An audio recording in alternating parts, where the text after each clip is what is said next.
નમસ્કાર દર્શક મિત્રો, બી ન્યૂઝમાં આપ સૌનું હાર્દિક સ્વાગત છે. ચાલો નિહાળના સમાચાર. શહેરના કુંભારવાડા ખાર વિસ્તારમાં આવેલ મહંમદી મસ્જિદ પાસે કાંટાની વાડમાં આગ લાગી.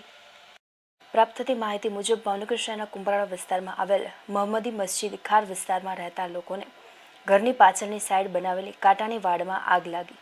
જ્યારે તે જગ્યાએ મોટા ભાગનો વેસ્ટ કચરો પડ્યો હોવાથી આગ વધારે વધી ગઈ હતી.